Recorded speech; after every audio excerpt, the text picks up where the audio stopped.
विचार करी मैया पार्वती के अवतार भइल। ई समाचार के जानल है? ई समाचार के जानल? नारद बाबा। नारद बाबा मानस में चौपाई लिखल बा कि समाचार नारद जब पाए, समाचार नारद जब पाए, हिमगिरी के गे हसिधाए,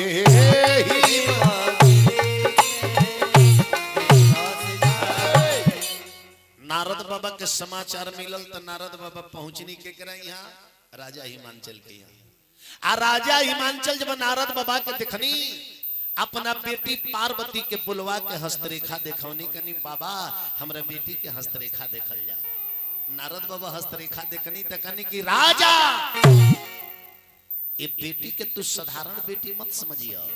ये आदि शक्ति जगदम्बा है, सारा गुण के खान बाड़ी। नारद जी कहले बनी चौपाई लिखल बा रामायण में कि बोले नारद गुण मृदुबानी, बोले नारद सुता तुम्हारी सकल गुण खानी,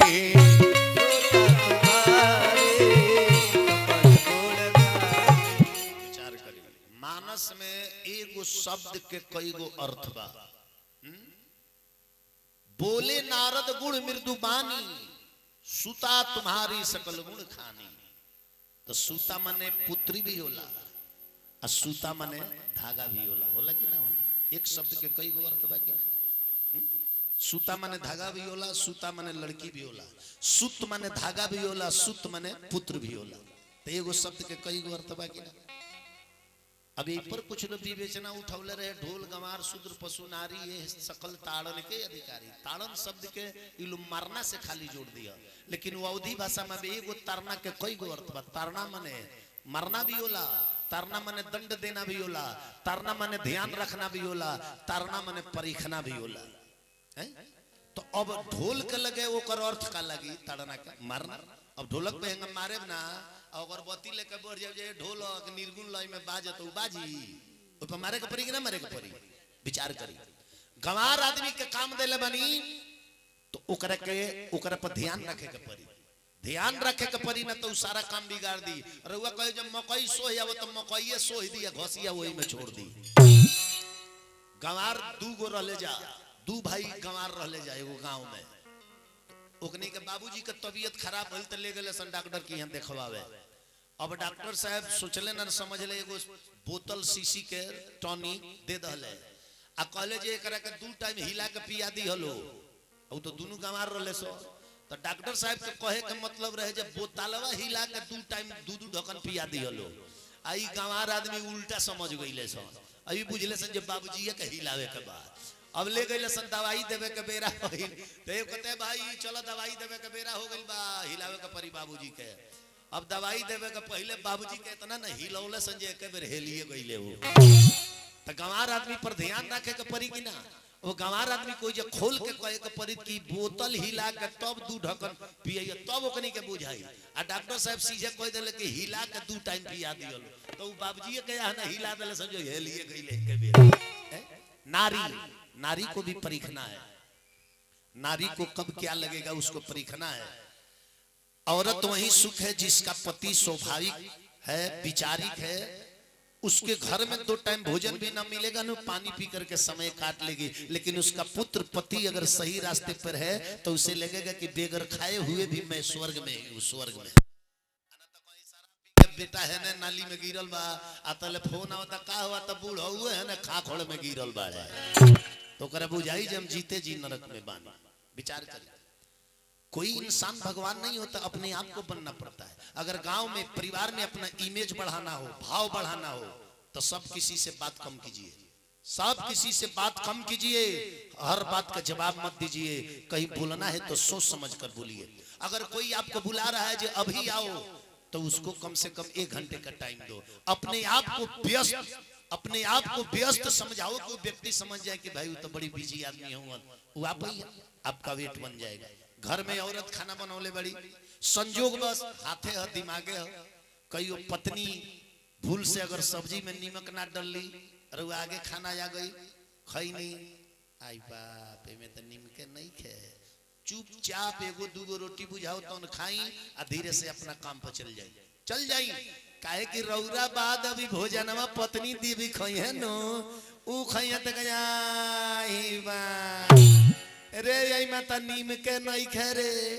वहां के खा के चल गई नी आ कुछ ना बोलनी हा हे भगवान पति नहीं खदेले साक्षात भगवान देले बड़ा कितना वहां के माने शांति दिमाग के बानी ऐसन पति 7 जन्म में दी हो देखियो जब पत्नी के नजर में वो भगवान बन गई नीनू आ यदि वह नीमक ना रही तो थरिया नचा के बिक देती हटाओ नीमक नहीं है खिसिया के काम पर चल जाई और मेहरारू के दिन भर कपार में नीमक नाची खिसिया के चल गई नहीं आज नीमक ना रला खिसिया के चल गई नहीं नीमक ना रला नीमक दिन भर माथा में नीमक घोराई रही हो सके तो साझी कन कोई डबल 2 हाली नीमक मत पड़ जा तो सवेरे बिना नीमके वाला में उपास गई है साझी वाला में डबले पड़ जाही तो वहू मेरे उपास ही काटे के पड़ी तो झगड़ा बचाना अपने हाथ में परिवार में शांति लाना अपने हाथ में हर किसी से बात मत कीजिए छोटा मोटा लड़का कोनो गलती कर जाता रहता हर बात पर मारी मत उसको प्रेम से भी समझाइए हर बात पर मारे लगे तो ओकरा नजर में रौरी में चल जाए बे का करी है ढेर खिसियाले तो एक चाटी मार देले और का करेले नहीं अपने आप को अपना जो गुण है कुछ छुपा करके रखना चाहिए अब ऐजा कहनी नारद की बोले नारद गुण मृदुबानी सुता तुम्हारी सकल गुण खानी सारा गुण के खान बाड़ी लेकिन बियाह वाला रेखा गड़बड़ बा का अतंकर बियाह जकरा से होई नु अकंपन जटिल जोगी भयंकर रूप में रहे वाला त्रिपुलोचन तीरधारी महादेव जी के संगे होई लेकिन महादेव जी केहू के साधारण में ना मिली ले महादेव जी के पावे खातिर बड़ी तपस्या करे के पड़ेला आप रउआ घर के गार्जियन मानी नु महादेव जी के लक्षण ले ली लोग कहेला जे महादेव जी गांजा पी ले भांग पी ले अच्छा तो वो परिवार में के गड़बड़ बा शंकर जी के परिवार प्रमोशन परिवार है गार्जियन नशेड़िए बड़े लेकिन परिवार प्रमोशन है का है तो शंकर जी के लड़का गणेश जी सबसे पहले उनकर पूजा होला शंकर जी के धर्म पत्नी पार्वती मैया उनको पूजा होला शंकर जी के पुत्र कार्तिक जी उनको पूजा होला गणेश जी के 2 औरत बुद्धि सिद्धि उनको पूजा होला गणेश जी के 2 लड़का शुभ लाभ उनको पूजा होला गणेश जी के एगो लड़की है जेकर नाम संतोषी माता उनको पूजा होला गणेश जी के एगो बहन बड़ी जेकर नाम मनसा देवी उनको पूजा होला कार्तिक जी के एगो औरत बड़ी जेकर नाम षष्ठी देवी उनको के हमने के छठ माता के नाम से पूजा करी ले जाए तब बाप तो गंजे भांग पियो तरह पूरा परिवार हाईलाइट में प्रमोशन में बा तो वही गनिए ध्यान रखी अपने आप को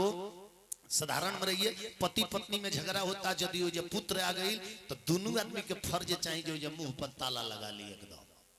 ताला लगा ली विचार करी ना तो रउआ बाप माई हो के एक संग लड़े लड़का देखी ओकरा ऊपर बुरा प्रभाव पड़ी बे माई बाबूजी तो रात दिन घरवे में लड़त लो तो हम बहरी जाकर लड़े तो कौन खराब बोल बा विचार करी तो जैसन अपना घर के सभ्यता बनाए वैसने बनी अब नारद जी कहनी जी कह दिया जाओ जय महादेव जी के तपस्या करस मैया पार्वती रात में सुता रही सुतला में सपना देखनी आ सपना में का देखनी तो जोगी रूप में शंकर भगवान के देखनी जोगी रूप में शंकर भगवान के देखनी आहा बबुआ सवेरे उठ के मैया पार्वती अपना माई मैना रानी से कहतनी ये माता जी अरे सुतला में रहनी मैया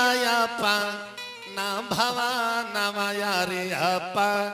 ना भवा नवा हो अरे सपना देखिए याद भूतन हो राम सपना देखिए किरम हो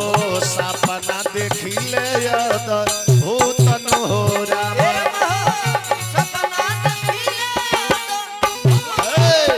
तो जोगिया के रूपवा ये दिहले तारसानावा यार दिहले तारसानावा हो रूप उनकर है ना रूपन हो राम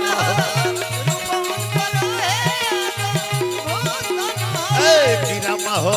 रूप उनकर है ना रूपन हो राम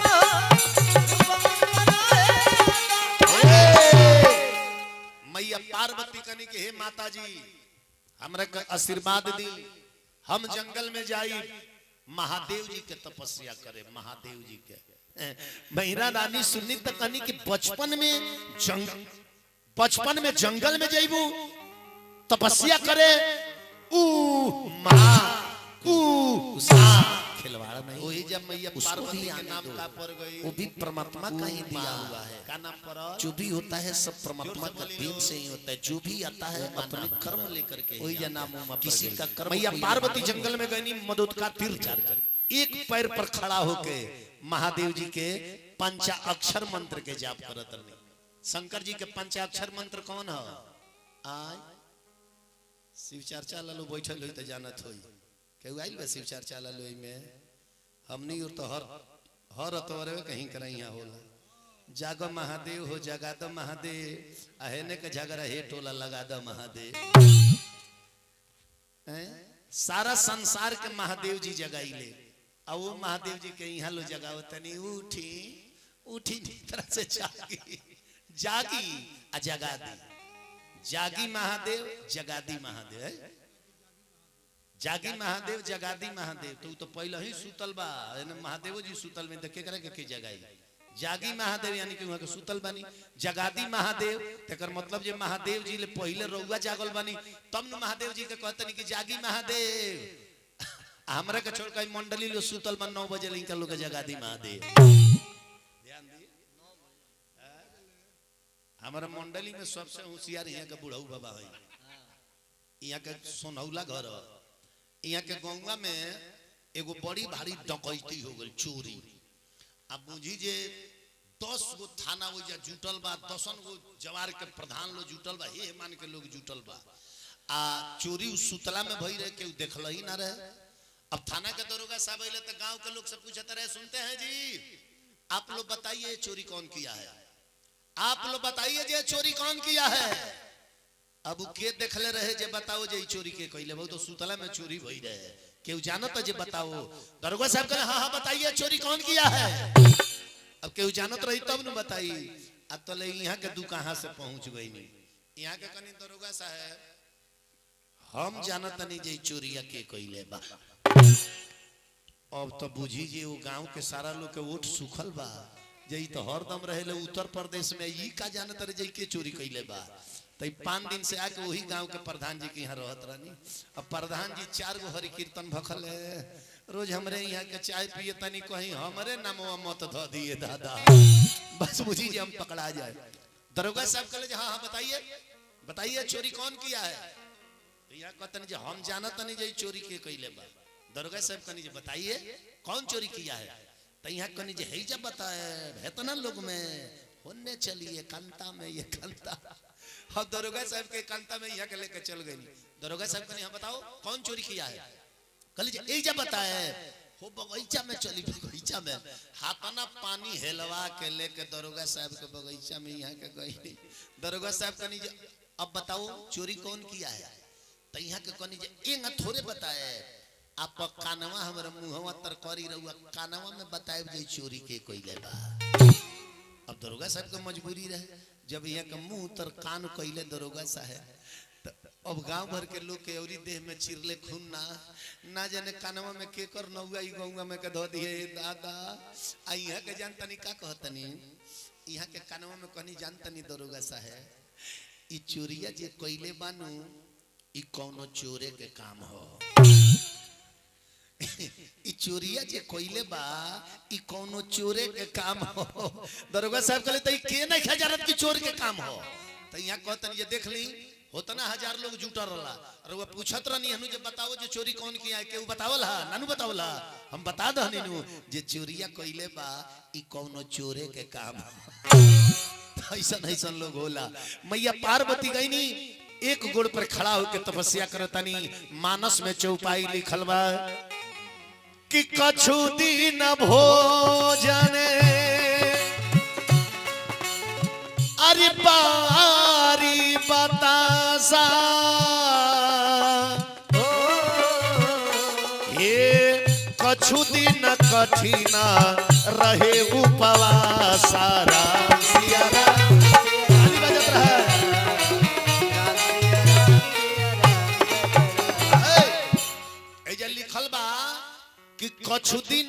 भोजन बारी बतासा। बारी मने का होला? बारी मने पानी होला। अब पानी के बता सकेंगे मोनी जी? तब पानी में के जोन बुलबुला रहे वही के सीख से बोर के जीभ पर रख के कुछ दिन मैया पार्वतियों में तपस्या कैली। कुछ दिन भोजन बारी बतासा। अब यहू जब दूगो अर्थ हो जाए। बारी, बारी मने पानी भी होला, अब बारी मने बगीचा भी होला। होला कि ना होला? है तो एगो शब्द के कई गो अर्थ बा, विचार करी। कुछ दिन भोजन बारी बतासा, कुछ दिन कठिन रहे उपवासा। एगो बेल के सूखा पत्ता चबा के 3000 बरिस मैया पार्वती तपस्या कैले रहनी। लिखल बा कि बेल पात मही गिरे सुखाई आ 3 सहस संवत सो खाई। 3000 बरिस तपस्या कैले रहनी। व्रत का मतलब का होला? तपस्या का मतलब का होला? व्रत का मतलब ये होला जवन पानी छोड़ दी आ दिन भर खटिया पर पटाई रही है ना।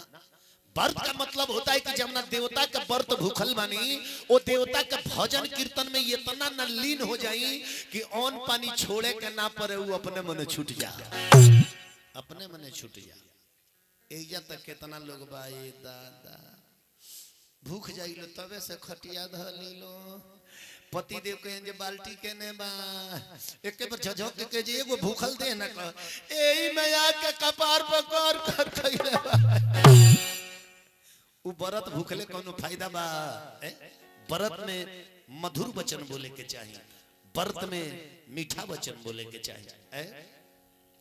अब मैया पार्वती ने तपस्या करतनी आए ने नारद जी सब देवता लोग के बिटोर के कनी की चलल जाओ महादेव जी के ध्यान तुरवावल जाओ। अब महादेव जी के विवाह मैया पार्वती के संग करावल जाओ। महादेव जी के विवाह मैया पार्वती के संग होई आ एगो 6 मुरी के लड़का होई आ उहे तारकासुर के मारी। अब सब देवता लोग आइल बा आया के शंकर जी के लगे पुकार करता चिल्लाता, लेकिन शंकर जी के ध्यान ना खुलल, ना खुलल। आ शंकर जी के ध्यान तू ये आदमी खोल सकत रहे, 2 आदमी के एगो राम ना तो एगो काम। तो राम के तो शंकर जी हृदय में बंद करके ध्यानस्थ हो गई रहनी। बाहरी के रहे कामदेव। तो सब देवता लोग आइल केकरा लगे? तो कामदेव के लगे। कामदेव के लगे इंद्र जाके कहले कि कामदेव। कामदेव कहले हाँ महाराज। इंद्र जी कनी जे ई बताओ एक आदमी के ध्यान तुरवावे के बाद तुरवा देबो? कामदेव कहले कि ध्यान तुरवावे वाला तो हमारा कंपनी चलेला, यही के कंट्रैक्ट ली लेके और ध्यान तुरवावे के बाद। इंद्र जी कहनी कि शंकर भगवान। शंकर जी के नाम सुन के कामदेव के करेजा धड़कता। शंकर जी आइलो देवता हवन गइलो देवता हवन। कहीं खुशी मन से तकल है शरीर सोना के बना दी है आ कहीं जे खिसियला में तीसरका नेत्र खोलल है जौनो देहिया में जरा के दरिये पर भस्म बना दी है। लेकिन कामदेव कहले कि हमार काम बा हम जाए।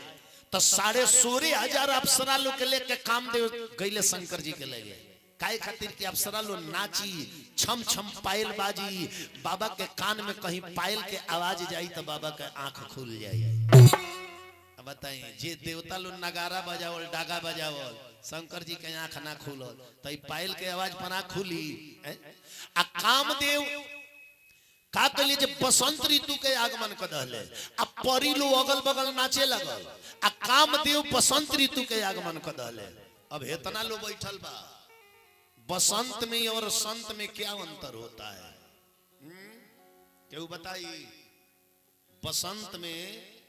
और संत में क्या अंतर होता है? बसंत में से ब काट दे तो संत हो जाए, बसंत में से ब शब्द काट दे तो संत हो जाए। तो बसंत में और संत में यही अंतर होता है कि जब बसंत आता है तो ये प्राकृतिक मुस्कुराती है। आपके जीवन में कोई सच्चा संत आता है तो आपकी संस्कृति मुस्कुराती है। अब परी लो जाके नाचते है बैठलो ना हो ओई देहिया ओड़ेर ओड़ेर के ताकत रे जे चायवा नमकीन में केने धइल बा उ टाइम से नु आई बढ़ जाओ जे बढ़ा बढ़ जाओ जे बढ़ जा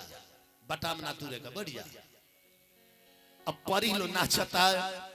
अरे अपना नगरिया से चलली हा परिया अरे ओठ चमका के नाचे गावे लगली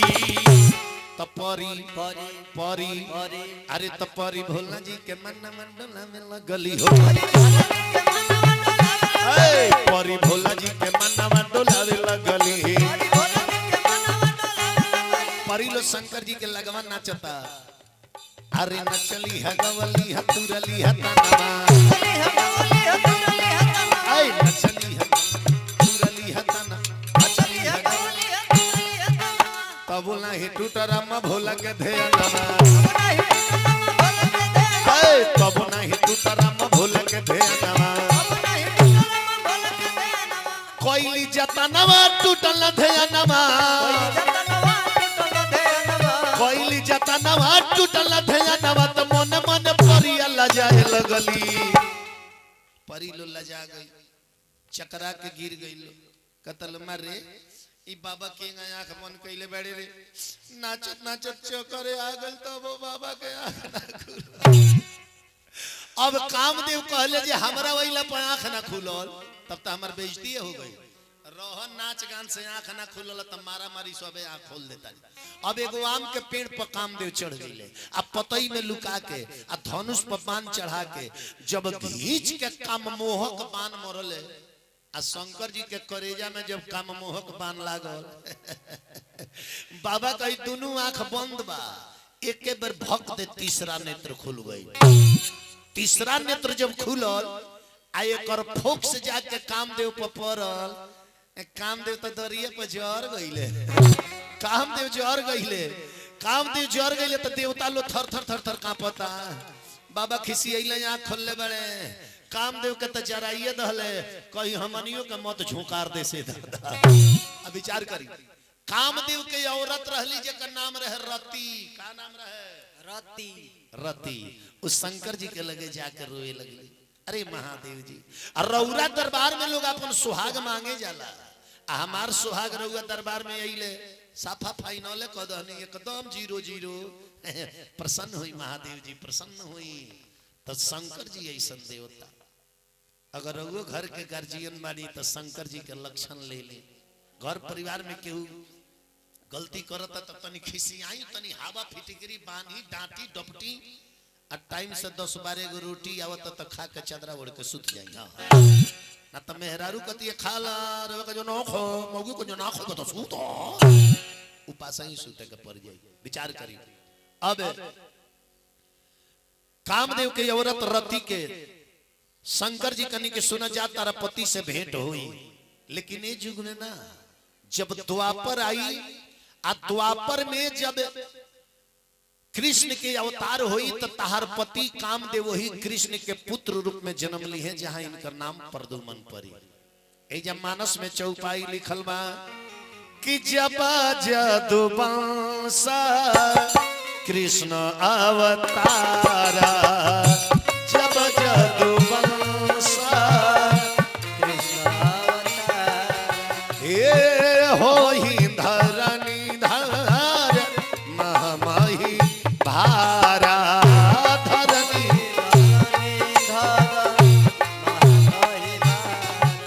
विचार करी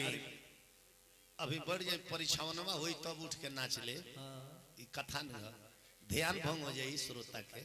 जब परछावन होई नु बरात निकली शंकर जी के वो बरा जितना भांगड़ा करे कोई कले तनी अभिन बैठी उत्तर से श्रोता के ध्यान भंग होला अब आधा लोग है ना ध्यान रखी आधा लोग देखी जे बड़ा बढ़िया यहाँ का नाचतानी हैं विचार करी शंकर जी कहनी कि कृष्ण तनया हो हिया पति तोरा कृष्ण तनया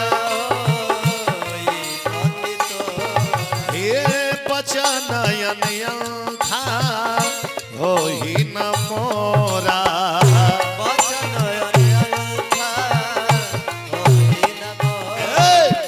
शंकर जी कहने कि तू जा तेरा पति से भेंट हो जाई द्वापर में रति चल गई अब देवता लोग में मीटिंग चलता कि शंकर जी के लगे जाई के जाई सब लोग इंद्र देव के खोदता जे रउआ जाई रउआ ने देवता लोग के राजा हई जाई इंद्र जी कहले कि हम ना जाए दादा, शंकर जी का भी भट्टी घर में बा, कहीं तकले जो हमरो को झोंकार दी। तो सब लोग मिल के नारद जी के कहल के नारद जी रउआ जाई, रउरा कौनो ऑफिस में चल जानी केहू ना खिसियाला, रउआ जाई। तब नारद जी गइल बनी शंकर जी के लगे। महादेव जी जब नारद जी के देखनी तो पूछनी, नारद तू हे जा का करे आइल बड़ो? नारद जी कहनी, बाबा हम ही नहीं खी आई, पूरा देवता लोग के डिपाटे आइल बा। शंकर जी कहनी कि देवता लोग के डिपाट आइल बा, उ काहे खाती?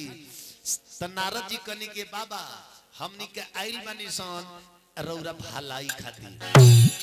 शंकर जी कहनी पूरा संसार के भलाई हम करीले, हमरा भलाई खाती है देवता लोग आइल बा, ई कौन भलाई हो? तो यही जा नारद जी कहतनी महादेव जी से, हमनी के बनी सन बारा रउरा दुल्हा बनी।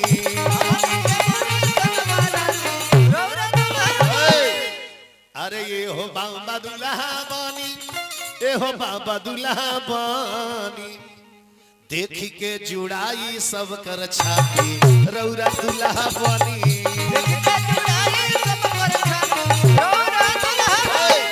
सब लोग अपन अपन साधन लिया है, घोड़ा वाला घोड़ा लई है,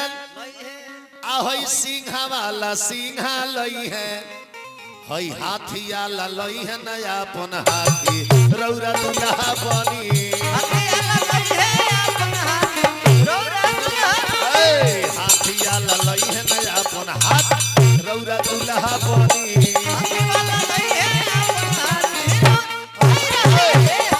रउआ अपन बियाह करी। शंकर जी कनी हमार बियाह एक तो बौरा दूसरे दुआ, कवन कन्या करिए हमारा से बियाह? नारद जी कनी बाबा ई बौरा दुआ हमें नहीं खे रखल, जेकर फोटो जेकरा आँखी में बस जाला नु ओकरा खातिर राजकुमार हो जाला। रउआ खातिर राजा हिमांचल के पुत्री मैया पार्वती एक गुण पर खड़ा होके बहुत दिन से तपस्या करतारी रउआ के पति रूप में पावे खातिर।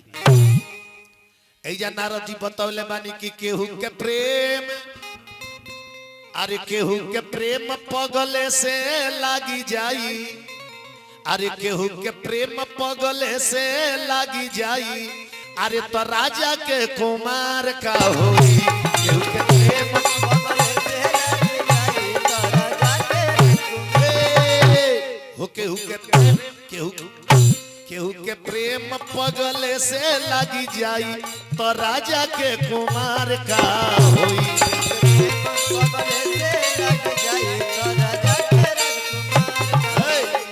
अरे केहू के कुछ सोहाग, आ केहू के कुछ बुझात। अब रहुए बताई संत जी कि सूखल भात बिना घोटल घोटाई, सूखल भात बिना घोटल घोटाई, ओई पर चटनी अचार का होई।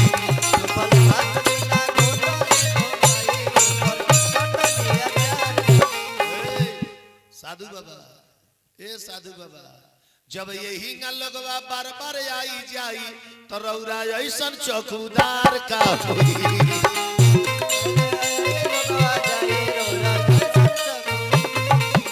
वो के सुने में मस्त हो जाता, नहीं तले कोगो उठ के लइकवा जाता रह जा। हाँ दुनिया दो किस्म के लोग विचार करी, प्रेम से बोली वृंदावन बिहारी लाल की जय। शंकर जी कनी की ठीक बा, बियाह होई लेकिन हे नारद के कहला पना होई। काहे ई बड़ा लबर सटर बतियावेले, का जाने उ लड़की के उ दूसरा खातिर तपस्या करत होखे, आ इनका चढ़ावला पर दुल्हा बन के हम चल जाई, परीक्षावन के पहले गोधन कुटावन दुआरे पर हो जाइया। पहले वो लड़की के परीक्षा ली आई जो केकरा खातिर तपस्या करत रही। तो शंकर जी 7 गो सप्तऋषि लोग के भेजनी कनी कि चल जालो, वो पार्वती के सामने जाके हमार बुराई करी हलो, अगर बुराई पर क्रोधित हो जाई है तो हमरा खातिर तपस्या करत रही, आना तो 5 गो बुराई तू लोग करबा, 25 गो बुराई ऊ कर दी है, तो बुझियलो जे हमरा खातिर तपस्या नहीं कर। तो एक जना सप्तऋषि गइले तो में से जाके कहले, ए पार्वती ओइसने दुल्हा खाती तपस्या करत तारू हैं अरे ओइसन बर खातिर अरे ओइसन बर खाती तप तू अनेर करेलू ओइसन बर खातिर ओइसन बर खाती तप तू अनेर करेलू ओइसन बर खातिर जेकरा खाती तपस्या करत तारू अरे जेकरा जे घर वो दुआर नहीं बा अरे जेकरा जे घर वो दुआर नहीं बा आ खाए वाला मटेरियल भांग छोड़ी दोसर भंडार नहीं बा वैसन बर खातिर भांग बुझेलू इतना बढ़िया बढ़िया ओन रखेले जे एक बेर जे खाली नु ओकर 48 घंटा आंखें ना खुली जे फिर बीच में खाए के जरूरी पड़े अरे भांग छोड़ी दोसर भंडार नहीं बा वैसन बर खातिर अरे वैसन बर खातिर तप तू अनेर करेलू वैसन बर खातिर तले दूसर को जना कले हट हट तारा बुराई करे के लूर नहीं खे हम करत नहीं तो देखी उ का कहत रे उ कहले कि मानो हमर बात गौरा चली जा भावना हो आ अभिनो से जाके तनिका करना भोजना हो मान मान मोर सलाह तू तो मत कर बिया ना तो जिंदगी ताहर हो जाई तबाहवा हो तू जान मिलत अरे तू जान मिलत रे सुंदर दुल्हावा अरे तू जान मिलत सुंदर दुल्हावा बारवा तहार बौरावा हो तू जान मिलत रे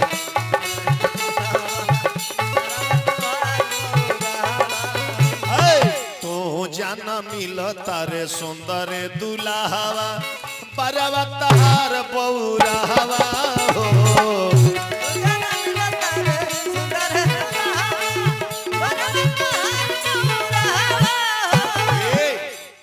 अब इन दुल्हा के देखले नहीं कोनो आय माने दुल्हा के देखले बड़ू आ जाइए आ जाइए आ जाइए आ जाइए ये हमारे परम मित्र हैं कहत रहे उस सप्तऋषि कि दुल्हा के देखले नहीं कोनो कि गर्दन में सांप यारे बाप रे बाप तो नागो रखले जहरीला हो गर्दन में सांप यारे बाप रे अरे गर्दन में सांप यार बाप रे बाप तो नागो रखले जहरीला हो अरे करबू बियाह गौरा हो खबू तबाह तू तो साचे बतिया कहिला हो करबू बियाह गौरा हो खबू तबाह साचे बतिया कहिला हो अरे तहरा लागत नहीं खे डर तू तो चल जाए अपना घर अरे मानल ना हमारो सलाहवा हो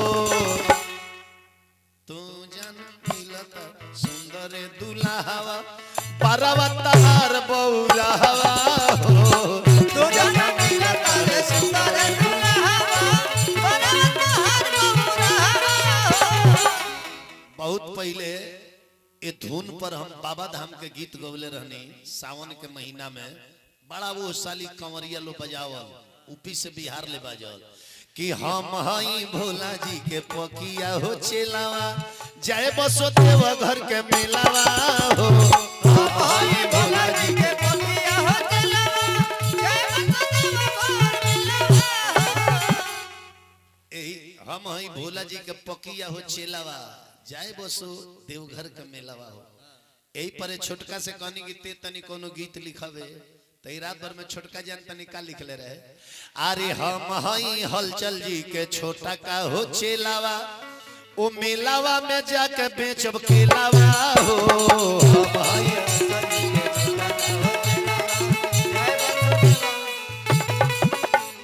हम हई हलचल जी के छोटका जे चेलावा वो मेलावा में जाके बेचब केलावा हो तई बेंजी वाला रात भर में का लिखले रहे अरे तू जदी मेलावा में बेचब जे केलावा तो पंचर कोई दे हवता हर ठेलावा हो तू जदी मेलावा में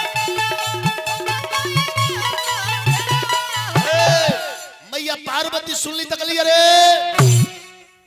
हईलो साधु हईलो आ साधु कहीं शंकर जी के बुराई करेला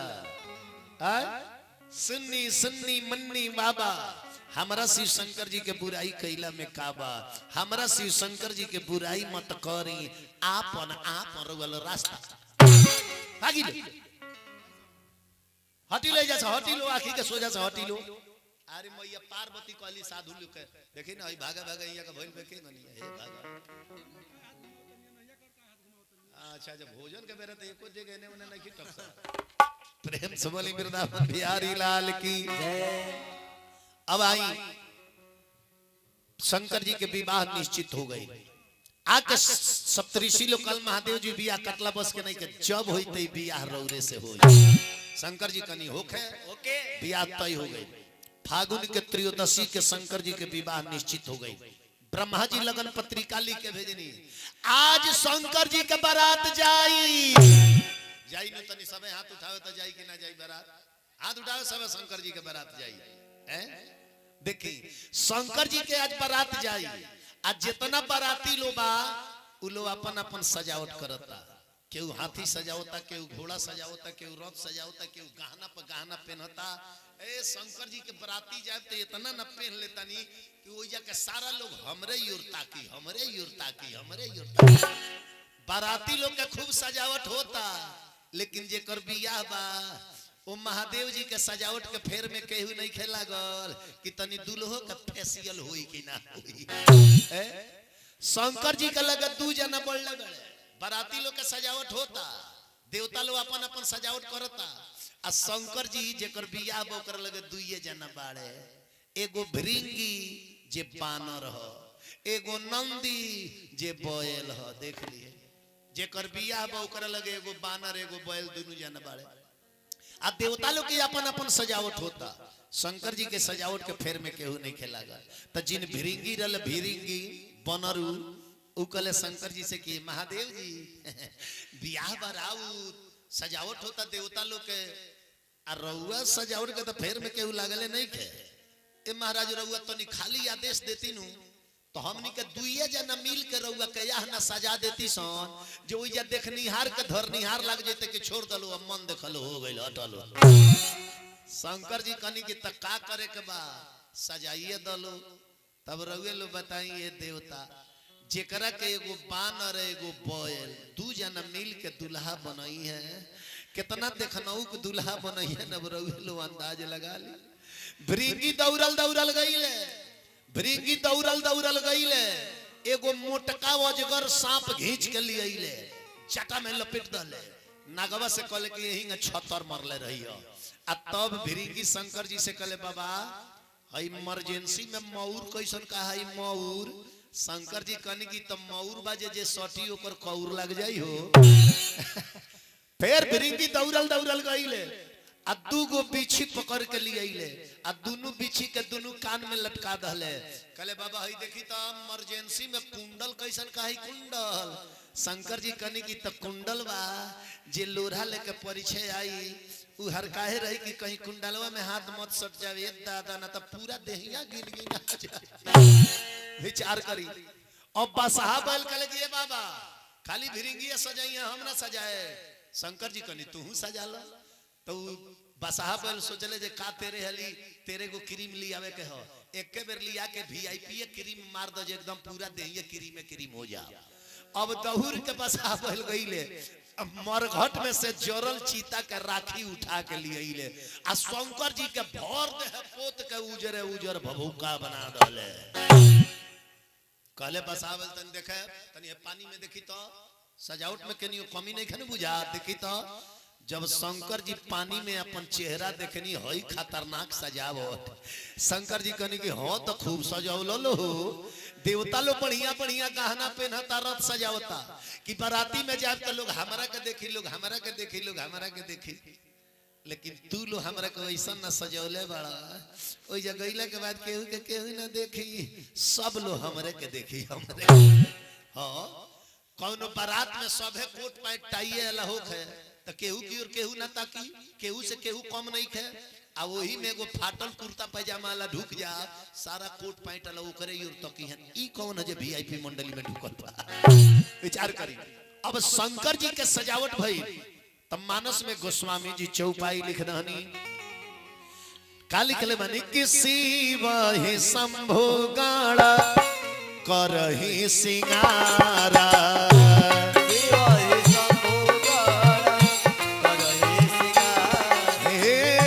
जाटा मुकुट आही मोरे सवारा।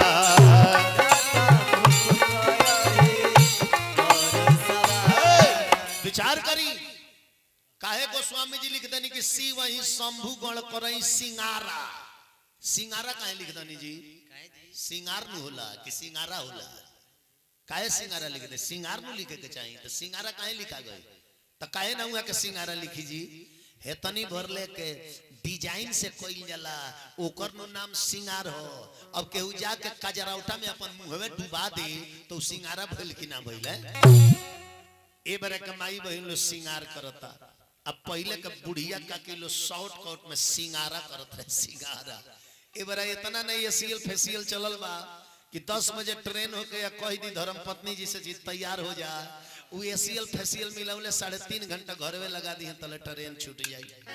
अब पहले के बुढ़िया का किलो शॉर्ट कट में सिंगार करत रहा। बुढ़ियो घास पीटत तारी, बुढ़ऊ काका कहन का मेला ना चलल जाई कंजबा काहे ना चलल जाई जी और रही तैयार होके आवत तनी। बुढ़ियो दौड़ल दौड़ल जाई है, हाथ धोई है, गोड़ धोई है, एक पसर पाउडर लेके भर मुंह पोत ली है आ एक बेर कजराउटा में अंगूठा डुबई है ना, दोनों बगल लेके काजर खींच ली है। जब जे अंगूठा से काजर करी है नु बुझाई जे केहू के खेत रजिस्ट्री भइल बा, आँखिए पर ठेपा दिया बा। विचार करी। अब शंकर जी के जब सजावट हो गई, शंकर जी के सजावट हो गई तो देवता लोग के अगुवान के रहे। ए माता जी सब तनी कथो पर ध्यान दिया, सुना तनी लोग कथवा। विचार करी। अब शंकर जी तैयार हो गए, नहीं देवता लोग के अगुवान के रहे विष्णु भगवान। विष्णु भगवान कनी के तनी चल के देखल जा दूल्हा के सजावट भइल बा कि ना। जब विष्णु भगवान सब देवता लोग के लेके वही नी आ होई शंकर जी के जब खतरनाक सजावट देखनी, विष्णु भगवान कनी जे हईला हे दूल्हा के संग बाराती बन के चल जाई, नाश्ता पानी छोड़ा ना,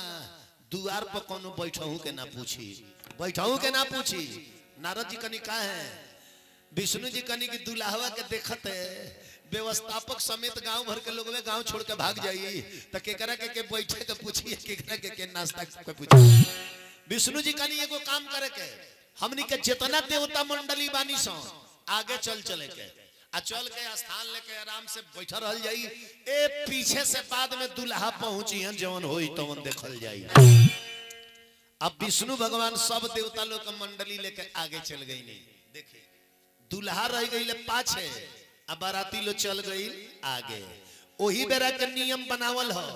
कि आज भी केहू के बेटा के बारात जाला नु तो बाराती लो रहेला आगे आ दुल्हा के गाड़ी रहेला पाछे। आ उहे केहू मर जाला तो अर्थी रहेला आगे आ बाराती लो रहेला पाछे। एकर मतलब जे इंसान सुख में आगे हो जाता है और दुख में पाछे हो जाता है। अब तो विष्णु भगवान देवता लोग के मंडली लेके चल गए नहीं आगे। विचार करी। आ शंकर जी के लगे दुइये जना बाड़े, भिरिंगी आ नंदी, यानी कि एगो बानर एगो बैल, दुइये जना शंकर जी के लगे रहे। अब भिरिंगी जिन रहे, भिरिंगी बनरू उस शंकर जी से कहले बाबा बाराती लो चल गई आगे, रउआ रह गई पाछे, अब बिना बाराती के बारात नीक ना लागेला। हमनी के दुइये जना नु बानी सन। अरे बैलू पर तो रउआ बैठिया जाए तो रउआ डरे तो बैला के लगे केहू ना सटी। पिछवा एगो बाराती हम ही नु बाचे आ वहू में बानर हई गांव भर के जितना बनाल का लइकवा बाड़े सन हमरे लगे बिटोरा जाइए सन आ नाश्ता के पहले खुदका के मुआ दिए सन। तनी रउआ कहती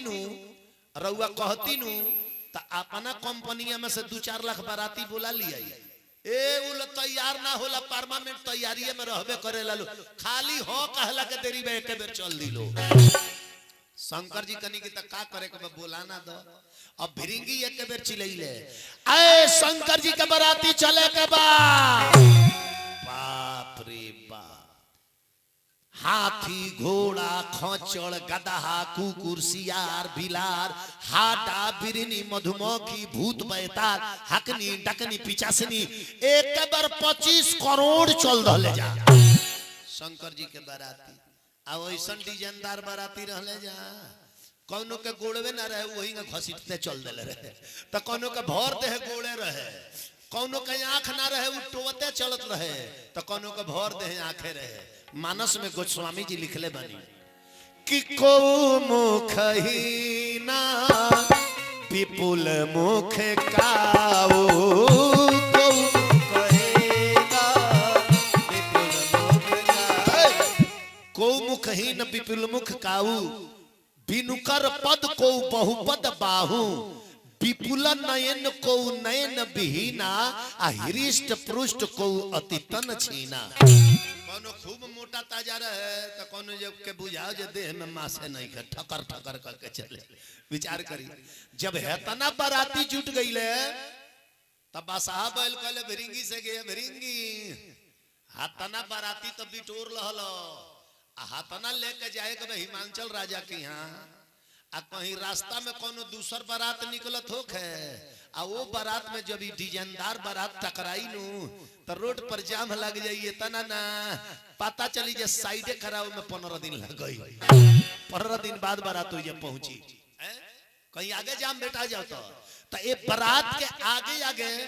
कोनो ऐसन बरतिया लगा दो जे कहीं आगे जाम भेटाओ नु तो मेहनत ना करे के पड़े तनी तनी संपर्क करे ले जो अपने मन भीड़ खाली हो जाओ खाली हो जाओ। तो भिरिंगी जान तनी का कइले बारात के आगे आगे केकरा के लगौले हाडा बिरहिनी आ मधुमक्खी मधुमक्खी ये 3 गो सन के कहले कि आगे आगे चली हलो आ जहां तनको ऐसा जाम के संभावना बुझाई ढेर मेहनत कइला के काम नहीं खे तनी तनी संपर्क सूत्र बनावला के काम में भीड़ अपने मन खाली हो जाए। अब शंकर जी के जब बारात चलल आई 25 करोड़ जब चलल लो तो धरती में के गर्दा आसमान में उड़ गई धरती में के गर्दा आसमान में उड़ गई। अब आगे जवन गांव पर वो गांव के लोग अपना अपना घर से निकल कर रोड पर आ गई रे है सा तूफान आवता का घर भर से लोग निकल कर रोड पर आ गई और रोड पर हे मान के जाम लग गई रोड पर हे मान के जाम लग गई आ तले तो हाडा बिरनी मधुमक्खी पहुंचल नु बाड़ी सनो भीड़ में अरे मधुमक्खिया जकरा के काटल सनो उलो धरतिया पर लोटा लोटा के देहिया बैठेलो लोटा जब लोटा के देहिया बैठेलो नु बादशाह बैल पूछले के भिरिंगी हे गौवा के लोगवा के का भइल बा भिरिंगी कहले जे इलो शंकर जी के बियाह के खुशी में बा इलो स्लीपिंग डांस करता स्लीपिंग डांस इलो सूत के नाचता सूत के। विचार करी शंकर जी के बारात निकलल बा तनी बारात निकाला त बबुआ निकाली बारात चली जय हो ताली बजत रहे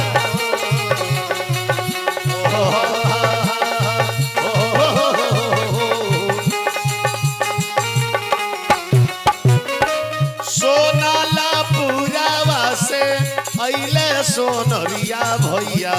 ले वैले सोनावा बे साही हे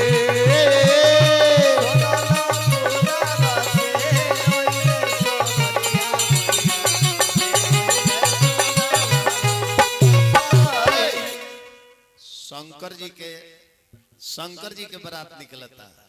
शंकर जी के बियाह में भूत बैताल हाडा बिरनी ले न चले रहले जा हमनी के इंसान होकर चुपचाप बैठल बनी जब भगवान के विवाह अब भगवान के कथा में भगवान के भजन में नाचे के चाहिए काहे हरदम हरि के कीर्तन में इंसान नाचते हैं आ इंसानों का नाचना देखकर भगवान नाचते हैं। नाची थी मीराबाई, नाचे सजन कसाई, नारद बाबा नाचे थे बीड़ा के तान बजाई। लगाकर आग लंका में वीर हनुमान नाचते हैं, हरदम प्रभु के कीर्तन में इंसान नाचते हैं। तो जेकरा खुशी आई उ नचबे करी ना बबुआ कि सोना ला पुरावा से ओइले सोनरिया भैया ले वइले सोनावा पे सही हे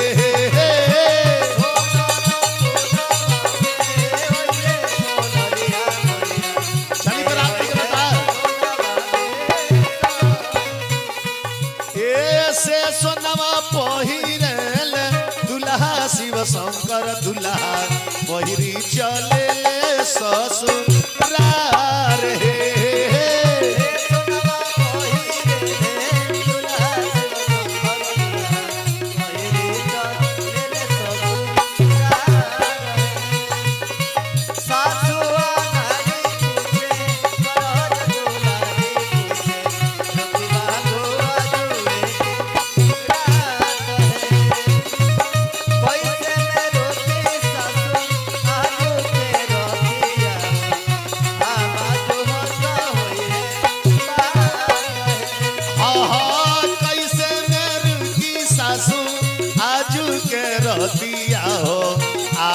जो हता हुई है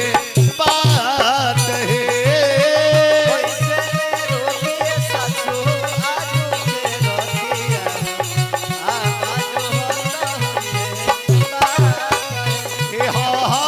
पटिया जो हता हुई है छतिया फाटता हुई है नैना से गिरत हुई है लो रहे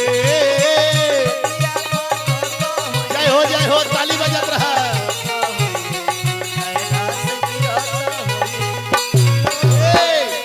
अब सबे बढ़ जाओ सबे प्रेम से बोली शंकर भगवान की जय। बढ़ जाई लो शंकर जी के परीक्षावन भेल बढ़ जाई रहो। हाँ बढ़ जा लो बाबू बढ़ जा लो देखी हई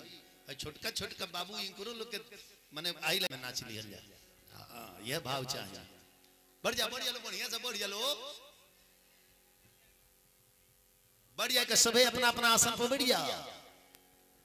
अब शंकर जी के बरात अभी रास्ता में बा अतल विष्णु भगवान सब देवता लोग के मंडली लेकर राजा हिमांचल के यहाँ पहुंच गए। ध्यान दी शंकर जी के बरात अभी रास्ता में बा अतल विष्णु भगवान सब देवता लोग के मंडली लेकर हिमांचल राजा के यहाँ पहुंच गए। जब ओइजा कहीं माई बहन लो देख बुढ़िया का किलो कहलो कि आहा जावना दुल्हा के हई बाराती लो हेतना सुंदर बा वो दुल्हा कितना सुंदर हुई है। अरे जवना दुल्हा के हई बाराती लो इतना सुंदर बा वो दुल्हा कितना सुंदर हुई है। विष्णु जी कनी घबराइला के काम नहीं है थोड़ी देर में पहुंच ही लबाड़े बुझा जाइए कितना देखना अतल शंकर जी के बारात पहुंचल गांव में पहुंचल तो हो ही बाबू लेखन एगो छोट लइका साँझ भइला घरवा सुतल रहे ओकर माई कहल रे सब लगाइल बे गौरा के बारात देखे सुतल बड़े जो गौरा के बारात देखे जो लइकवा सुतल है भंगवाइले उठो आंख मिचते दौड़ल गई आ सनसनाई लेके बेर शंकर जी के लगवे पहुंच गई। आ जब पूरा आंख खोलल आ शंकर जी के गर्दन में के जब मोटका सांप देखल जितना रेस में गई रहे ओकरा ले दुगुना रेस में पीछे पड़े भागल बा पीछे पड़े आके अपना माईया के गोदिया में गिर गई। ओकर माई कहली जे का बाबू बारात ना देखला लइकवा कहलस कि रे माई अब हम मुए मतरिया कहले मुआ बे लइकवा कहता हम ही ना मुए अब गांव भर के लोग अबे मुई ऊ काहे त लड़िकवा कहता अरे पर बौरा हवा दुल्हवा बैल पर सवार बारे माई अरे पर बौरा हवा दुल्हवा बैल पर सवार बारे माई तलागे डरे हरि देखी बर तलागे डर देखी बर के जमात रे माई हम न देख जाए गौरा के बरात रे माई लागे डर दे बर के जमात रे माई हम न देख जाए गौरा लागे डर देखी बर के जमात रे माई हम न देखे जा गौरा के बारात रे माई लागे डर देखी बर के जमात रे माई हम न देखे जा गौरा के बारात रे माई। ऐसन ऐसन बरतिया आइल बड़े जे नाचत उ नाचते रह जाता हो लागे डाउन देखी बर के जमात रे माई हम न देखे गौरा के बारात रे माई लागे डर देखी बर के जमात रे माई हम न देखे गौरा के बारात रे माई। बढ़ जाई माता जी बढ़ जाई रहुआ बढ़ जाई अब बारात आ गइल बाबी तनी सोका कुल में अब चलिए ने एने दुख भरी गीत बा। हां राउ नाच हमरा बड़ा पसंद पड़ता एकदम अपना करेजा के जुड़ा ले आज जैसे मेन दुआरी पार कइली आज जब अपना दामाद के कैलेंडर देखली है पाकल पाकलदार ही बढ़ के जाता आरती का थरिया नचा के बिग दहली लोटा का पानी बिग दहली आ घर में आके ठहरा के बैठ गई। ए जे रामायण में चौपाई लिखल बा कि कंचन थार सोह बर पानी परिछन चलही हरही हरसानी भागी भवन बैठ यति त्रासा जाके व्याकुल होकर बैठ गई। तब विष्णु भगवान आके शंकर जी से कहनी कि तब जी हो नु गइल बेइज्जती हातना होई खतरनाक सजावट कइले के का जरूरी रहला तनी मीडियम में ना भरे हल्का फुल्का साजी आईली ना आरती देखौली ना पानी उछरिंगली फेंक के गईली नु शंकर जी कनी के चुप नहीं सास जी हमर खिसिया के थोड़े भागल बड़ी हमर सास जी हमर रूप देख के अगरा के भागल बड़ी अगरा के विष्णु जी कनी अगराए वाला तो रूपवे बतावता अगर आई रही है तो आरती काहे ना उतरली है। शंकर जी कनी की समझदार बाड़ी देखली अकिरे जावना दामाद के मुड़िए पर चानारमा बाड़े ओ दामाद के घीव के दिया देखावल दामाद के बेइज्जती न होई एही से औरतिया के थरिया फेंक देलिया। विष्णु जी कनी की त गंगा जी के लोटा के पानी काहे ना उछरिंगली है। शंकर जी कनी के समझदार बाड़ी देखली अकिरे जावना दामाद के मुड़िए पर छाछाते गंगा जी बाड़ी ओ दामाद के लोटा के गंगा जल देखावल बेइज्जती न कहाई एही से पनिया फेंक देलिया। विचार करी एने घर में जाके मैना रानी नारद जी के गरिया उतरी बियाह में गड़बड़ होला नु तो अगुए के पकड़ल जाला अगुआ के कहतारी अरे मुहावा से निकले लगारी नारद काहे कैला गदारी हो मुहावा से निकले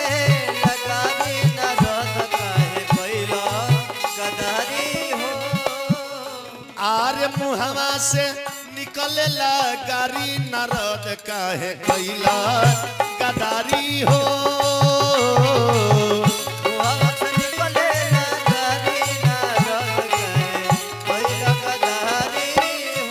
मैना रानी रोहत तरी खतरी है नारद तारा धोखा करे के रहे तो का ये दुनिया में एगो हमरे बेटी रहे और कहलक दुल्हा महादेव हवा कहलक दुल्हा महादेव हवन हई दुआरा पर खड़ा बा भिखारी नारद काहे कैला गदारी हो दुआरा पर खड़ा बा भिखारी नारद काहे कैला गदारी हो। तो सुन लो हमहू एगो बेटी के माई हई हमरो अंदर महतारी के ममता बा ऐसन बौरा है पर से गौरा ना बियाह अरे वैसन बौरा है पर से गौरा ना बियाह अरे भले गौरा रही है कुंवारी नारद काहे कैला गदारी हो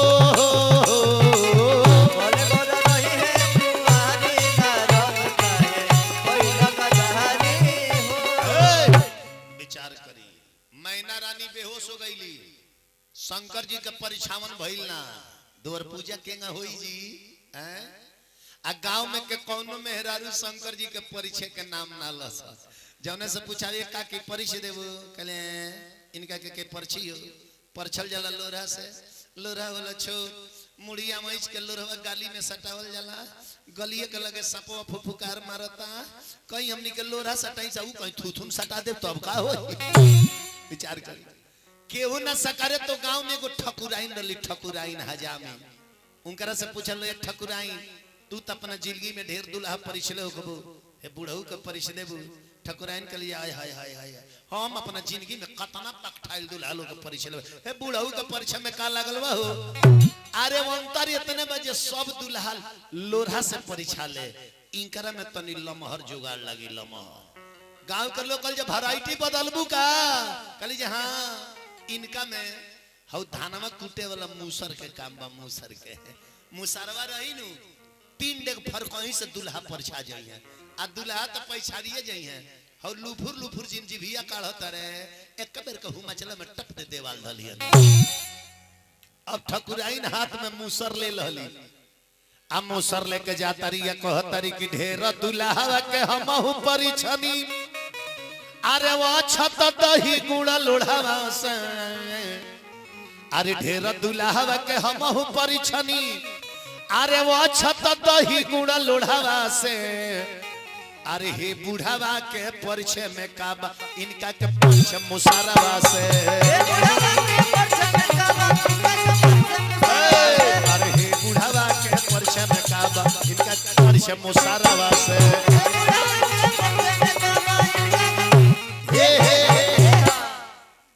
अब ठकुराइन जब मूसर लेके आगे बढ़ली तले तो बसाहा बैल के नजर पड़ गई बसाहा बैल देखले तो कहले हे बाबा भंगु आइले रहे कि तनी अगो ताक शंकर जी कनी का है बसाहा बैल के लेके बाबा बड़ा लमहरे जुगाड़ लेके आवती है परिचय मोटहन एको बेर जे बॉल लगा के परिचय लस एक बगल के बाउंड्री राउर खत्म हो जाए पीने से लपसी वाला मामला ना रह जाए शंकर जी कनी बात बा आवे द शंकर जी ये जटवा में से एगो एक बीता के गोजर घींच के छोड़ दनी गोजर कनी ये गोजर हमरा लग से हट हौ ठकुराई ना बतरी उनका लगे जाके सट अब ठकुराई ना बतरी ने गोजरवा जाता वो ने तले का हो जाता अरे परिचय जब चलली हजामी अरे परिचय जब चलली हजामी अरे तले गोड़वा पर चढ़ल गोजारा तब कहली कि अरे मार बढ़नी से हे दुल्हा के दुल्हा के पीपत हुए काली सांप गुजर के डरामा लेके आई अरे मार बढ़नी से हे दुल्हा के अफेकी के भागल मुसारावा मार बढ़नी से अरे मार बढ़नी से हे दुल्हा के भागल मुसारावा माई बहन लोग हजामिन के पीछे दौड़ कहता है ठकुराइन काहे भागी आइलू हा कहली जे काहे ना भागी आई हो 3 डे गइल ही रनिया बुढ़ऊ एक बीता के गोजर छोड़ ले रहले हैं ना जाने लगवा गई रहती तो कोको हाथ के सांप छोड़ ले रहते माई बहन लोग कल के रे गोजर काटे ले सन फेर जो अब मूसर फेंकऊ के होई नु दुल्हावा के देहिए पर फेंक दिया तनको छुआ जाई टोटका मिट जाई बियाह होखे लागी अब हजामिन दोहरवनी मूसर लेके चलल बड़ी आ नीचे ही पड़े ताकत जाता रही जे बुढ़ऊ सवारी अपन नीचे ही पड़े छोड़त तले बसाहा बैल देख लले बसाहा बैल देखले त कहले कि बाबा कम पावर वाला देते रह जाबे एकरा सेट नहीं खे करत तनी एगो हाई पावर वाला दी जाई गांव में छोड़ के भाग जा अब शंकर जी एक कानवा में से एगो चपुटकी बीछी खींच के छोड़ दानी कनी ये बीछी ठकुराइन के बतावे केगा परिचल जाला तले बीछी मरला छलांग एक बे जाकर ठकुराइन की उंगली में मारत दिया अरे बाप रे बाप अब ठकुराइन हाथ भाजत भागल बड़ी लोग पूछता का होता ठकुराइन कहली कि दैया रे दैया अरे दैया रे दैया ई दर्द बड़ा करे दैया रे दैया ए दैया रे दैया ई दर्द बड़ा करे ए सखी का सखी अरे तो ऊपर पड़े चढ़े दर्द बड़ा करे ऊपर पड़े चढ़े मैया रे मैया मैया रे मैया करी कौन दवैया मैया रे मैया माई बहन लोग पूछल के ठकुराई बीछी रल सका बीछी ठकुराइन के लिए ना ये का बीछी ना रल सा बीछी के मरादा चपुटा का बन बिछावा रहला अरे बीछी न रहलू त रहे बन बिछावा अरे बीछी न रहलू त रहे बन बिछावा अरे कहवा से आइल है दुल्हा मले छावा कहवा से आइल है दुल्हा मले छावा तो मैया रे मैया हो करी कौन दवैया मैया रे मैया हो करी कौन दवैया जब इतना ड्रामा हो गई तब जानता नहीं का भाई का भाई आरे काला सा के लोते लोते बोलेली गौरा बेटी सुनी सेवा और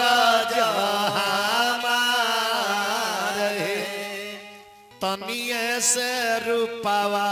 बदलती महादेव नैहर के लोग पतिया जब मैया पार्वती कहली तब महादेव जी अपन बुढ़ारी के रूप त्याग रहनी आ खूब सुंदर दुल्हा बन के सोना के पालकी पर बैठ गई। अब शंकर जी ऐसा सुंदर के हजी सत्यम शिवम सुंदरम सत्यम शिवम सुंदरम शिव ही सत्य है और शिव ही सुंदर है। जब सुंदर दुल्हा बन गई तब एगो बुढ़िया माई दौड़ल गई मैना रानी से कहली ए मैना रानी अब का बैठल बाड़ू चल के देखा ना पहले अलग दूसर रहले हां आही बाप भक देना अपन चित्र बदल रहले ओ जाके कहतरी नी मैना रानी माथा चकरात बा होइसन दामाद अरे सुनी सुनी मैना रानी माथा चकरात बा होइसन दामाद त के करा खोजात बा होइसन दामाद के करा खोजात बा होइसन दामाद ए बबुआ एक जना आवे त ले एक जना जात बा होइसन दामाद अरे जेकरा लगे पैसा बा कुरकुरा किन के खात बा शंकर जी सुंदर दुल्हा बन गई नी मैया मैना रानी परछावन कैली बरात जनवासे गए धुरछक के पानी आई नहवावन के कपड़ा आई अब मैया पार्वती के नहवावन होता। अब देखी ये जीवन में नहान तीने गो होला आई तीनों नहान इंसान अपना से ना नहाला दूसर के नहवावेला कौन कौन एगो जन्म होला तवना बेरा इंसान अपना से ना नहाला दूसर के नहवावेला एगो बियाह होला तब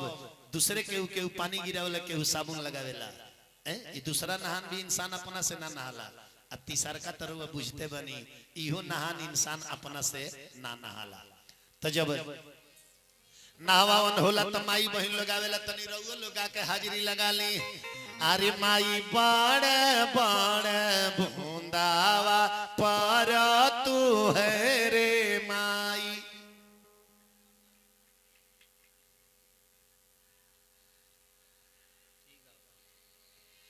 अरे माई मैना रानी के धियावा भीज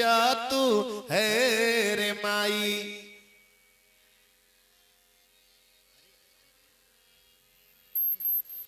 तैयारी माई बड़े बड़े बूंदावा पर तू है रे माई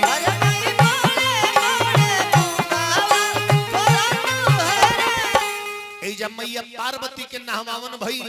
आ नहवावन के बाद कौन विधि होला नोह कटाइल आ एही जा इमली घोटावन होला इमली इमली बुझतनी ओकर नाम हो इमिली इमिली तीने गो शब्द बा आ लड़की के मामा चाहे लड़का के मामा तीने गो चीज लियावेले एक लोटा पानी एगो साड़ी आ 51 गो रुपया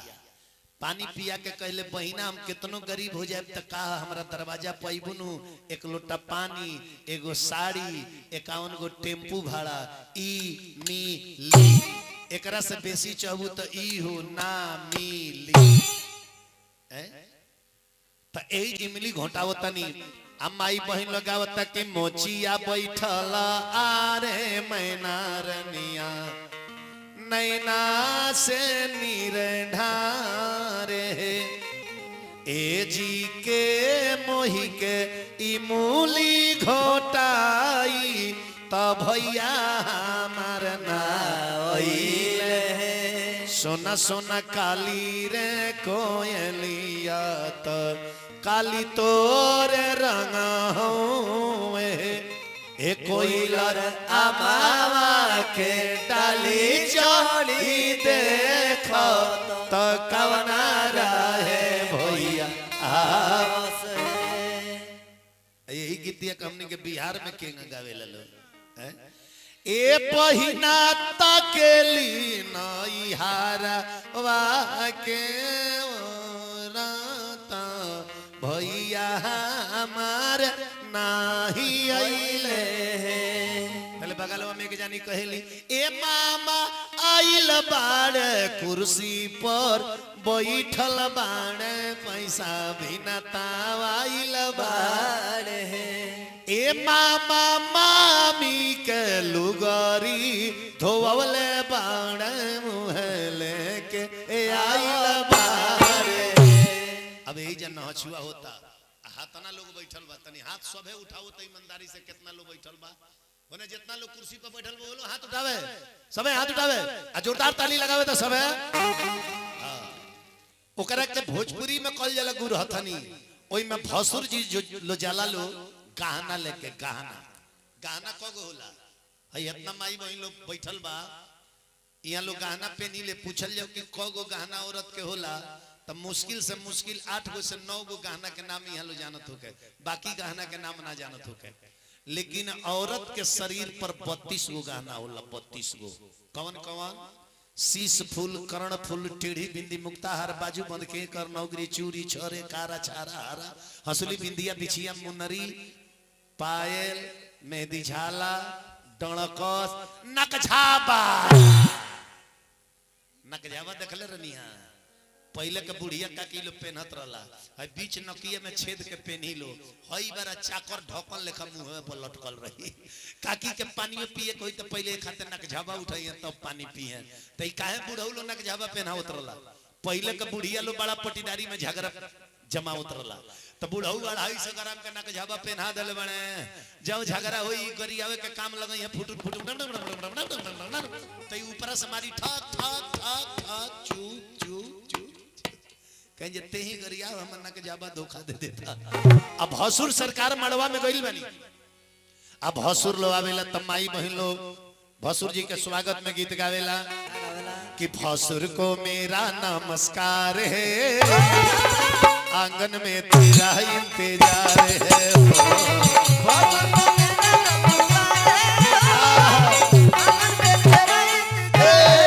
भसुर को मेरा नमस्कार है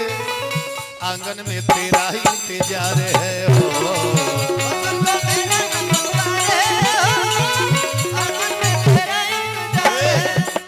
पहले के माई बहन लोग आवत रहला बुढ़िया का किलो कितना ही में स्वागत बाजी की भसुर को मेरा नमस्कार है आंगन में तेरा इंतजार है आइए मेरा का गावत लो जाई ने एगो संगतिया के बाराती आ गई हम गोरखपुर आ संजोग बस हमरा का गुरु हथनिया में बोला ले गई ले जा आज जैसे अब इन कुर्सी पर बैठे के सोचत तनी तले जान तनी माई बहन लोग गीत का गावता अरे भसुर जी के बांधल जाई पागा से अब हम दुआरिये पर से पीछे पड़े सरकतानी कि भसुर जी के बांधल जाई पागा से अरे भसुर जी आइल बड़े गदहा से भसुर जी के बांधल जाई पागा से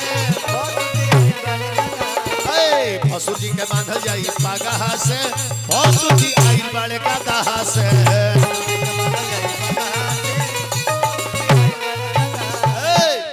तो बोले हलचल बाबा भगल है वो जगह से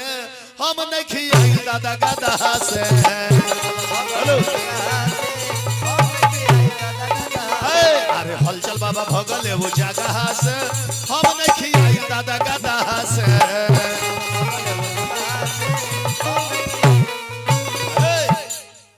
ए बेरा गावत ले बेरा के बियाह के गीत में कौनो गीत में रस बा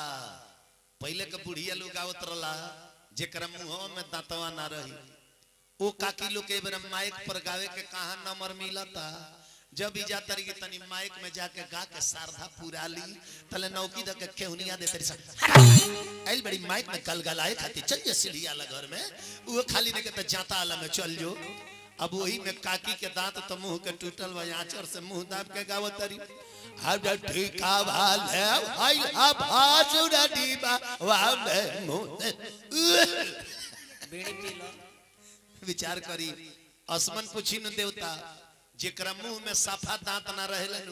ओकरा जीवन में 4 गो चीज बड़ा बाउर लगेला। कौन कौन जी? जेकरा मुंह में साफा दांत नहीं खेनु तनी एगो मालदेव आम देना दी चापे के हौआ के गुदा काटे के चक्कर में लगी तले आठी छटक के फरक चल जाई। ओ सना ओ के जेकरा मुंह में साफा दांत नहीं खेनु तनी एक कप चाय ना दे दी पिए के उलो चाय पिए ला लो ना चाय सुर के ला लो कप में ले ली है चाय अब तो बुझत रहे जहां पियनी जे टप दे यार ओ सना ओ कहते को स्पंज के रसगुल्ला उठाई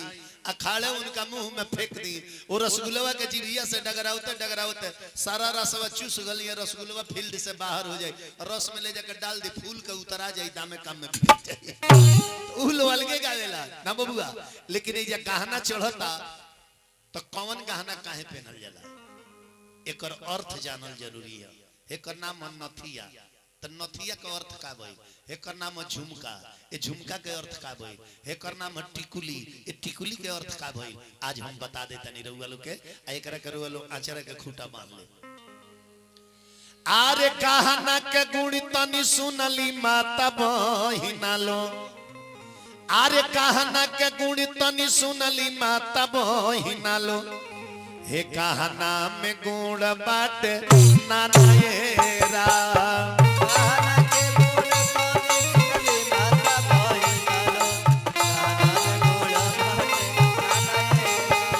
आरे कहना के गुण तनी सुनली माता बहिना लो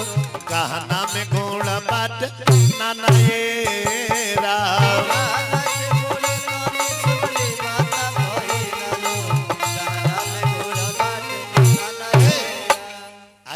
से शुरू करता नहीं लीलार पर साटल जलो कर नाम टिकुली। टिकुली के अर्थ का भाई अरे टिकुली कहेला सखी अपन टेक माती तूरी हा अटे कही से धर्म बचाना ए राम टिकुली कहेला सखी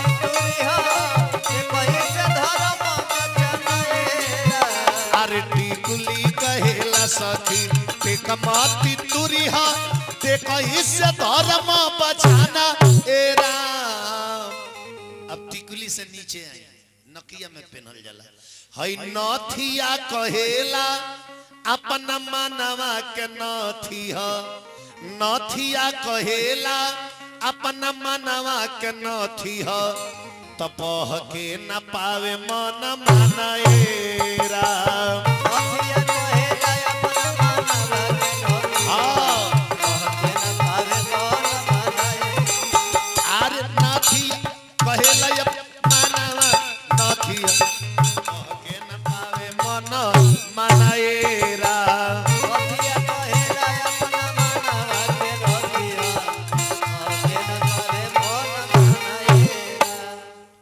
नथिया से कान में आई पहनल जाला झुमका तो झुमका का मतलब का भाई अरे झुमका कहेला सखी कबो झूठ माती बोली हम आ झूठ ही पर मालिक खिसियाना ए राम।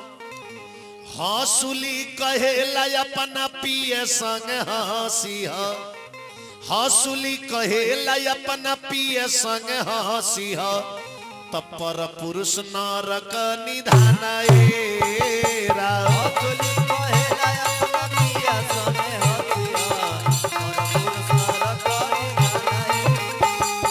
हौसली कहेला अपना पिए संग हंसी ह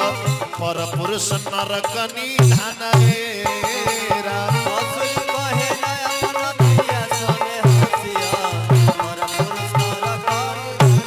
एक गर्दनवा में एगो औरी चीज पहनल जाला ओकर नाम का ह अरे मंगल सूत्र कहेला हरदम मंगल बोली हा उल्टा जे बोली हमाती पानाए राम हई चूड़िया कहेला कबो चोरी मती करी हा चूड़िया कहेला कबो चोरी मती करी हा ना त बांधल जईबू जमपुर थानाए राम चूड़िया कहेला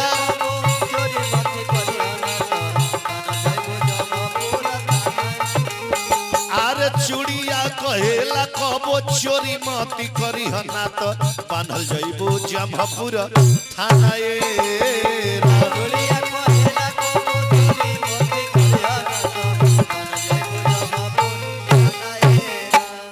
अब बिछिया कहेला कबो भीख मती करी हा अरे बिखही पर गुरु खिसियाना राम पायल कहेला हरदम पहुँचल रही हा कहाँ वृद्धा पेंशन उठावे ना ना ना ना पायल कहेला हरदम पहुँचल रही हा जहाँ बाल संत सुजाना राम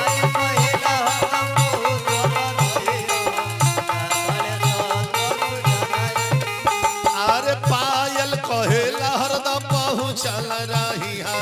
जहाँ बाल संत सुजाना राम पायल कहेला हरदम पहुँचल रही है जहाँ बाल संत प्रेम से बोली शंकर भगवान की जय। आई भजन अच्छा लगल होके तो ताली बजाई तो केकरा केकरा अच्छा लगल बा। अब आई भसुर जी लोग गुरहतन के चल गई अब महादेव जी के मड़वा में बुलावल जाता आंगन में तो हमने किया जब दमाद आवेले आंगन में तो बड़ा भगवान के स्वरूप मानल जाला कि हमरा यहाँ साक्षात भगवान आइल बड़े तो सबसे पहले माई बहन लोग आरती उतारेला आरती के बाद राजा हिमांचल पांव धोए खातिर तैयार भईनी आ तले माई बहन लो आरतिया उतार के आरतिया के थरियवा ध देला लो आ दुल्हा पढ़ लिख के इंजीनियर बड़े त का ह ससुरारी में उनका सर्टिफिकेट कौन चीज के मिलेला जानता नहीं का कहेला लो हमारा पान बाटा गाटा के घास काटा ओइले ना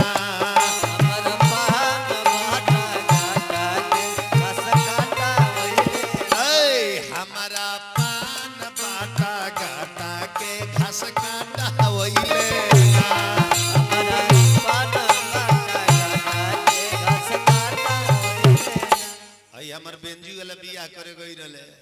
तई सिकड़ी खातिर मुंह फूलौलर लगे सिकड़ी मिलेगा तब हम बोलेंगे तले गो मेहरारू के गावतिया हमारा खाइल बाइल मोटाइल के औरुआइल वइले हमारा खाइल बाइल मोटाइल के औरुआइल अरे ई त चलाऊ रहे जब इकरा मेहरारू के सवेरे विदाई होखे लागो तइकर सास अलगे रोतरी ससुर अलगे रोतरे सब लोग अलगे रोता रोअलका देख के ई हो पूका पार के रोवे लगले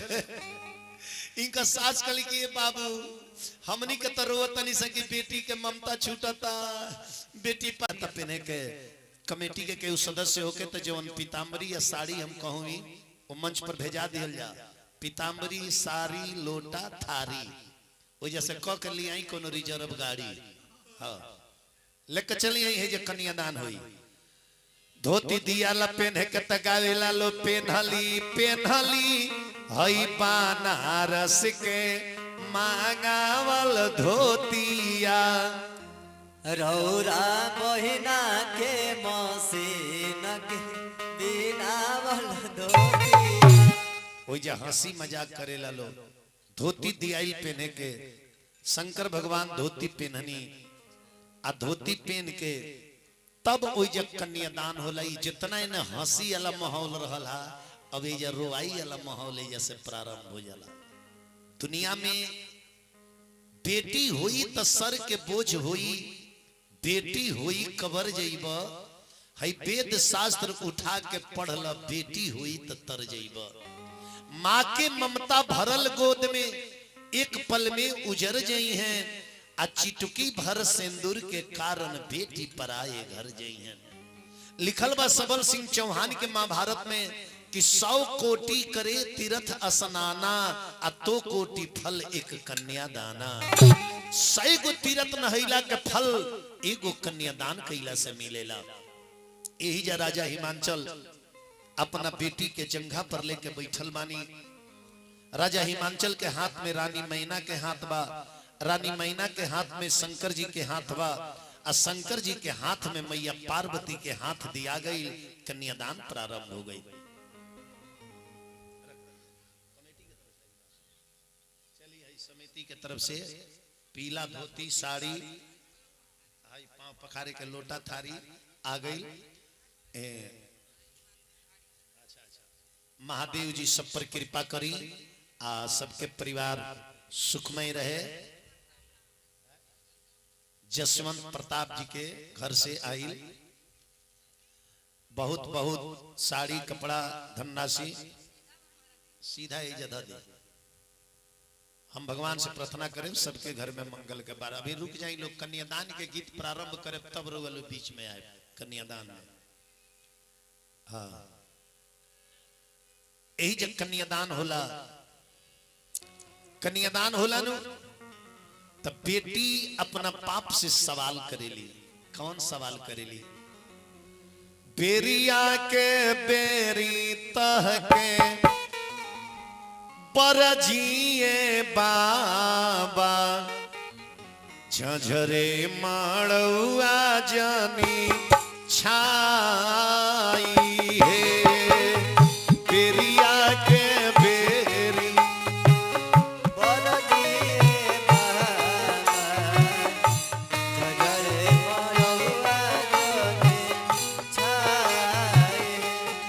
अरे ए झझरे माड़ुआ बाबा, सूरज जोता लगी है ना, सुंदर बदनिया को भी लाई है।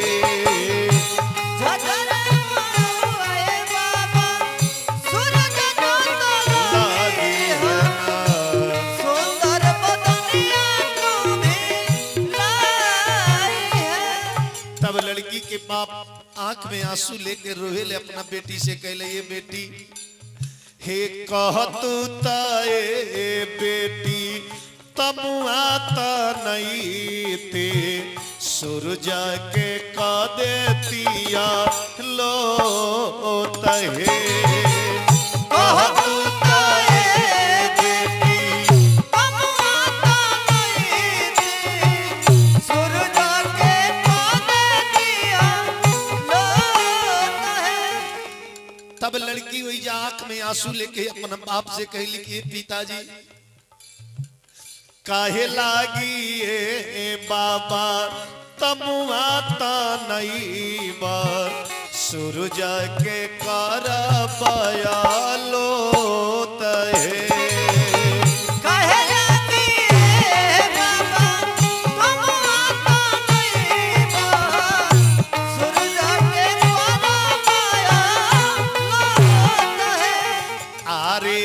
आजुए तपानी बाबा रौरी महालिया, बिहने जाई बतुरा दे सहे। आजुए तपानी बाबा रौरी महालिया, बिहने जाई बतुरा दे सहे। इतना लोग बैठल बा देखी, हौ जौन दान कैनी हा उ न हछुआ रहला, उ अदला के बदला होला। लेकिन विवाह के कथा में असली दान उ होला जौन कन्यादान में कइल जाला। त कमेटी के लोग से भी कहे कि जा कन्यादान होला, कन्यादान के निग में हर जगह जग में तो हलचल बाबा के कुछ न कुछ कमेटी के तरफ से इनाम मिलेला। लेकिन हम ना कहब रहुआ लोग के जौन बुझाओ ए मैया पार्वती के कन्यादान में कमेटी के तरफ से हाजिरी लग जाओ जथा शक्ति ना बबुआ। लड़की प्रश्न करेली कि आरे बाबा कावा न हो न गरिया जुआवा खेलानी त हमारा के हारी आईनी हे। अरे बाबा कावाना नगरिया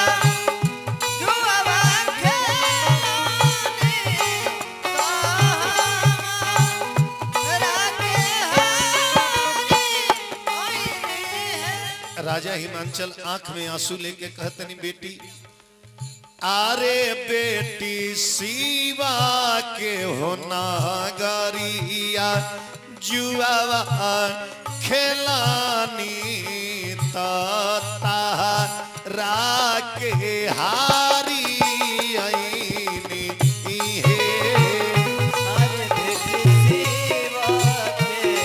नगरिया जुआवा खेलानी ताहरा के हारी आईनी है। आई हमरा कमेटी के अध्यक्ष राम सकल यादव जी